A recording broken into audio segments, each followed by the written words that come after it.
角落的光由社团法人台湾青年社会服务推展协会自费出版，邀请资深记者杨义宏耗时1年，收集南台湾各领域志工故事撰写而成，并由摄影师洪家和随行记录，带来40篇精彩的志工故事。很多的志工他的故事算是很感人的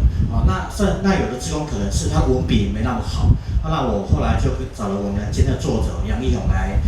讨论说，那我们是怎样把我们的志工这么好的一个服务故事能够分享出去，让更多人能够知道，甚至来鼓励更多的想要来以后或更多的市民或者民众能够来投入志工工作。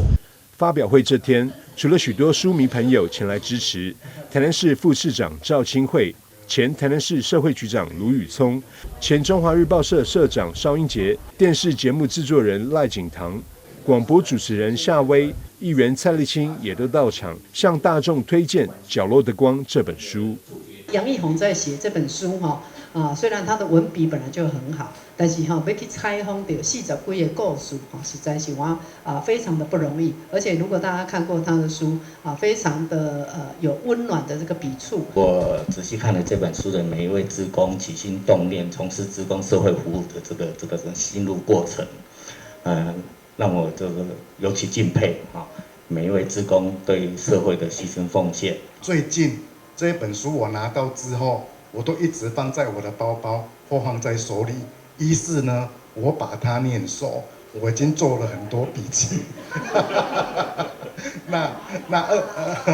还有画很多重点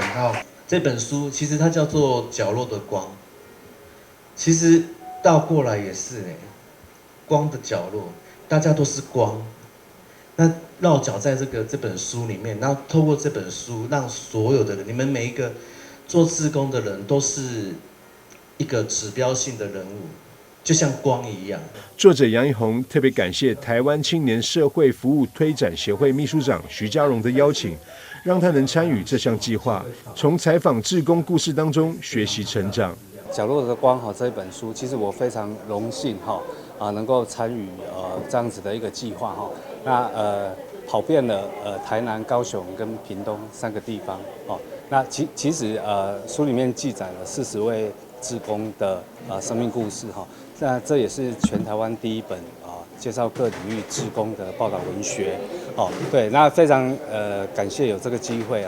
就是我们社团法人台湾青年社会服务推展协会的秘书长涂家龙他的邀请之下，我们共同来执行这项计划。对，那从采访整个采访的过程跟写作的过程，其实我觉得就是有很多以前我自己不太清楚或知道的领域，那我自己个人也在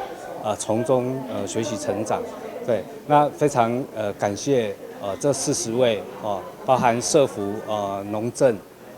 文化。环保等等各方面的志工接受我的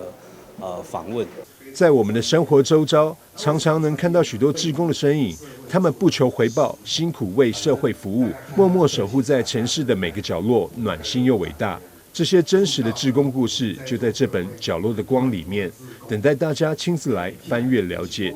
台南新闻张硕维采访报道。